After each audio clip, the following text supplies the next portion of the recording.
যে বাপের দোয়া ক্রিকেট বোর্ডে পরিণত হয়েছে। এখানে কোনো বাপের দোয়া মায়ের দোয়া করি নাই। বিসিবি সভাপতি তামিম ইকবাল নিয়োগ নিয়ে তোলপাড়, রাজনৈতিক প্রভাবের অভিযোগে উত্তাল সামাজিক মাধ্যম। বাংলাদেশ ক্রিকেটে নতুন করে শুরু হয়েছে তুমুল আলোচনা ও বিতর্ক। দেশের ক্রিকেট প্রশাসনের সর্বোচ্চ সংস্থা বাংলাদেশ ক্রিকেট বোর্ডে বড় ধরনের পরিবর্তনের খবর সামনে আসতেই আলোচনার কেন্দ্রে উঠে এসেছেন সাবেক অধিনায়ক তামিম ইকবাল।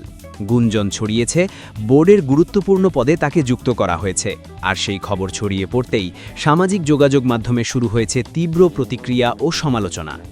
খবর অনুযায়ী নতুন করে গঠিত এই বোর্ডে এমন অনেক সদস্যকে নিয়োগ দেওয়া হয়েছে যাদের নিয়ে উঠেছে নানা প্রশ্ন।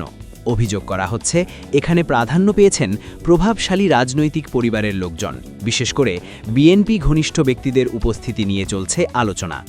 কেউ মন্ত্রীর ছেলে, কেউ এমপির ছেলে, এমন অভিযোগেই সরগরম হয়ে উঠেছে পুরো কমেন্ট সেকশন এবং সাধারণ মানুষের মতামত। সামাজিক যোগাযোগ মাধ্যমে ছড়িয়ে পড়া স্ক্রিনশটগুলোতে দেখা যায় মানুষের প্রতিক্রিয়া বেশ তীব্র এবং সরাসরি। কেউ লিখেছেন চাটতে পারলেই সফল হওয়া যায়, আবার কেউ প্রশ্ন তুলেছেন এটা কি ক্রিকেট বোর্ড নাকি রাজনৈতিক বোর্ড। অনেকেই বলছেন এখন আর যোগ্যতা নয়, বরং পরিচয়ই হয়ে উঠেছে সবচেয়ে বড় যোগ্যতা। কেউ কটাক্ষ করে লিখেছেন খেটে নয় চাটে পথ পেয়েছে, যা পুরো বিতর্ককে আরও উস্কে দিয়েছে। তবে সবাই যে সমালোচনায় মেতেছেন তা নয়। একটি বড় অংশ এখনও তামিম ইকবালের পক্ষে অবস্থান নিয়েছেন। তাদের মতে তামিম দেশের অন্যতম সফল ওপেনার এবং দীর্ঘ অভিজ্ঞতার অধিকারী একজন ক্রিকেটার। মাঠে তার অবদান অস্বীকার করার সুযোগ নেই, তাই বোর্ডে তার উপস্থিতি ক্রিকেটের উন্নয়নে ইতিবাচক ভূমিকা রাখতে পারে। তারা বিশ্বাস করেন নতুন প্রজন্মের জন্য তিনি হতে পারেন একটি দিক নির্দেশক নাম। অন্যদিকে সমালোচকরা বলছেন যদি সত্যিই রাজনৈতিক প্রভাবের ভিত্তিতে এই নিয়োগ হয়ে থাকে তাহলে সেটি দেশের ক্রিকেটের জন্য মোটেই ভালো বার্তা নয়। এতে করে ক্রিকেট প্রশাসনের স্বচ্ছতা নিয়ে প্রশ্ন উঠবে এবং যোগ্য লোকেরা বঞ্চিত হওয়ার সম্ভাবনাও তৈরি হবে। তাদের মতে খেলাধুলার জায়গায় রাজনীতির প্রভাব যত কম থাকবে ততই ভালো হবে দেশের ক্রীড়াঙ্গনের জন্য।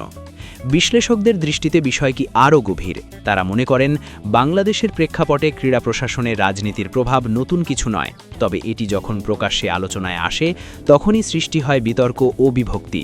একদিকে সমর্থকরা নতুন সম্ভাবনা দেখেন, অন্যদিকে সমালোচকরা আশঙ্কা করেন সিস্টেমের দুর্বলতা নিয়ে।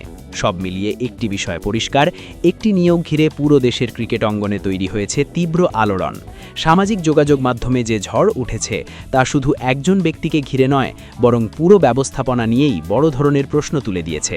এখন দেখার বিষয় বাংলাদেশ ক্রিকেট বোর্ড এই বিতর্কের জবাব কিভাবে দেয় এবং তামিম ইকবাল তার নতুন দায়িত্বে নিজেকে কিভাবে প্রমাণ করেন। শেষ পর্যন্ত এটি কি হবে যোগ্যতার স্বীকৃতি নাকি রাজনৈতিক প্রভাবের আরেকটি উদাহরণ, সেই উত্তরই খুঁজছে পুরো দেশ।